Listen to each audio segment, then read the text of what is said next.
ಪ್ರಿಯರೇ, ಇವತ್ತು ವಾರದ ಮೊದಲನೇ ದಿವಸ, ಭಾನುವಾರ ದಿವಸ, ನಾವು ನಮ್ಮ ತಂದೆಯಾದ ದೇವರಿಗೆ ಆರಾಧನೆ ಮತ್ತು ಸ್ತುತಿ ಮಾಡುವ. ಅದರ ಮೊದಲು ಒಂದು ವಾಕ್ಯವನ್ನು ಓದುವ. ನಾವು ಕೀರ್ತನೆ 149, ಯಾಹುವಿಗೆ ಸ್ತೋತ್ರ, ಯೆಹೋವನಿಗೆ ನೂತನ ಕೀರ್ತನೆಯನ್ನು ಹಾಡಿರಿ, ಭಕ್ತಿ ಸಭೆಯಲ್ಲಿ ಆತನನ್ನು ಸ್ತುತಿಸಿರಿ. ಇಸ್ರಾಯೇಲರು ತಮ್ಮ ಸೃಷ್ಟಿಕರ್ತನಲ್ಲಿ ಹೆಚ್ಚಳ ಪಡಲಿ, ಜೀವನವರು ತಮ್ಮ ರಾಜ್ಯದಲ್ಲಿ ಹರ್ಷಿಸಲಿ. ಪ್ರಿಯರೇ, ನಾವು ಆತನಿಗೆ ನೂತನ ಕೀರ್ತನೆ ಒಡನೆ ಹಾಡುವ, ಆತನನ್ನು ಕೊಂಡಾಡುವ ನಾವು.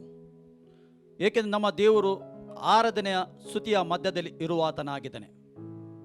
ತಂದೆಯನಿಗೆ ಸ್ತೋತ್ರ ಕರ್ತನೇ, ನೀನು ಒಳ್ಳೆಯವನು ಸ್ವಾಮಿ. ಆರಾಧನೆ ಸ್ತುತಿ ಎಲ್ಲಿ ಉಂಟು ಅವರ ಮಧ್ಯದಲ್ಲಿ ನೀನು ಇರುವ ಆತನ ಕರ್ತನೇ. ನಿನ್ನ ಮಕ್ಕಳಾದ ನಾವು ಕರ್ತನೇ ಸಭೆಯಾಗಿ ಸೇರಿ ಎಲ್ಲರೂ ಕರ್ತನೇ ಈ ಸಮಯದಲ್ಲಿ ನಾವು ಸೇರಿ ನಿನ್ನನ್ನು ಆರಾಧನೆ ಮಾಡುವರಾಗಿದ್ದೇವೆ ಕರ್ತನೇ. ನಮ್ಮ ಆರಾಧನೆಯನ್ನು ಸ್ವೀಕಾರ ಮಾಡುವ ದೇವರಾಗಿದೆ ಕರ್ತನೇ. ಸ್ತೋತ್ರ ಕರ್ತನೇ. ನಮ್ಮೆಲ್ಲರ ಸ್ವರವನ್ನು ತೆರೆದು ಕರ್ತನೇ ಮನಪೂರ್ವಕ ಸತ್ಯದಿಂದಲೂ ಆತ್ಮದಿಂದಲೂ ಆರಾಧನೆ ಮಾಡಲಿಕ್ಕೆ ಪರಿಶುದ್ಧ ಆತ್ಮನೇ ಸಹಾಯ ಮಾಡು. ನಿನ್ನ ಆತ್ಮದಿಂದ ತುಂಬಿಸಬೇಕಂದು ನಾನು ಪ್ರಾರ್ಥನೆ ಕರ್ತನೇ. ನಿನ್ನ ಶಕನ ಗ್ಲೋರಿ ಇಳಿದು ಬರಲಿ ಕರ್ತನೇ. ನಿನ್ನ ಪ್ರಸನ್ನತೆ ಇಳಿದು ಬರಲಿ ಕರ್ತನೇ. ನಿನ್ನ ಉಪಸ್ಥಿತಿಯಲ್ಲಿ ಇಳಿದು ಬರಲಿ ಕರ್ತನೇ. ಯಾವಾಗಲೂ ನಿನ್ನ ಉಪಸ್ಥಿತಿಯ ಒಳಗೆ ನಾವು ಇದ್ದಿದ್ದಕ್ಕೆ ಸ್ತೋತ್ರ ಕರ್ತನೇ. Thank you Lord, thank you Jesus. Yesu ನಾಮ ತಂದೆ, ಆಮೇನ್. ಈ ಸಮಯದಲ್ಲಿ ನಾವು ಎಲ್ಲರೂ ಸೇರಿ ಆತನನ್ನು ಸ್ತುತಿಸುವ, ಆರಾಧಿಸುವ. ಎಲ್ಲರೂ ನಮ್ಮೊಟ್ಟಿಗೆ ಸೇರಿ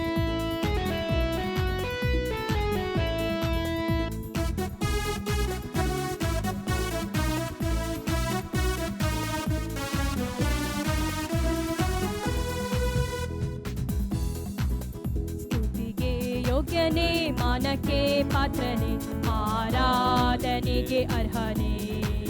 ಸ್ತುತಿಗೆ ಯೋಗ್ಯನೇ, ಮಾನಕ್ಕೆ ಪಾತ್ರನೇ, ಆರಾಧನೆಗೆ ಅರ್ಹನೇ. ಆರಾಧನೆ ಆರಾಧನೆ ಆರಾಧನೆ ಆರಾಧನೆ ಆರಾಧನೆ ಆರಾಧನೆ ಆರಾಧನೆ ಆರಾಧನೆ ಆರಾಧನೆ ಆರಾಧನೆ ಆರಾಧನೆ ಆರಾಧನೆ ಆರಾಧನೆ ಆರಾಧನೆ ಆರಾಧನೆ ಆರಾಧನೆ. ಸ್ವರ್ಗೀಯ ದೂತರು ಸ್ತುತಿಸುವರು, ನಿನ್ ಪಾದಕೆರಗೆ ಆರಾಧಿಸುವರು. ಸ್ವರ್ಗೀಯ ದೂತರು ಸ್ತುತಿಸುವರು, ನಿನ್ ಪಾದಕೆರಗೆ ಆರಾಧಿಸುವರು. ಶುದ್ಧನು ಶುದ್ಧನು ಪರಿಶುದ್ಧನೆಂದು ನಿನಗೆ ಹಾಡುವರು. ಶುದ್ಧನು ಶುದ್ಧನು ಪರಿಶುದ್ಧನೆಂದು ನಿನಗೆ ಹಾಡುವರು. ಆರಾಧನೆ ಆರಾಧನೆ ಆರಾಧನೆ ಆರಾಧನೆ ಆರಾಧನೆ ಆರಾಧನೆ ಆರಾಧನೆ ಆರಾಧನೆ ಆರಾಧನೆ ಆರಾಧನೆ ಆರಾಧನೆ ಆರಾಧನೆ ಆರಾಧನೆ ಆರಾಧನೆ ಆರಾಧನೆ. ಭೂನಿವಾಸಿಗಳು ಅಡ್ಡ ಬೀಳುವರು, ನಿನ್ನನ್ನೇ ಪ್ರಭುವೆಂದು ಆಯ್ಕೆ ಮಾಡುವರು. ಭೂನಿವಾಸಿಗಳು ಅಡ್ಡ ಬೀಳುವರು, ನಿನ್ನನ್ನೇ ಪ್ರಭುವೆಂದು ಆಯ್ಕೆ ಮಾಡುವರು. ಸರ್ವ ಜನರು ಸರ್ವ ಕುಲಗಳು ನಿನ್ನನ್ನು ಆರಾಧಿಸುವರು. ಸರ್ವ ಜನರು ಸರ್ವ ಕುಲಗಳು ನಿನ್ನನ್ನು ಆರಾಧಿಸುವರು. ಆರಾಧನೆ ಆರಾಧನೆ ಆರಾಧನೆ ಆರಾಧನೆ ಆರಾಧನೆ ಆರಾಧನೆ ಆರಾಧನೆ ಆರಾಧನೆ ಆರಾಧನೆ ಆರಾಧನೆ ಆರಾಧನೆ ಆರಾಧನೆ ಆರಾಧನೆ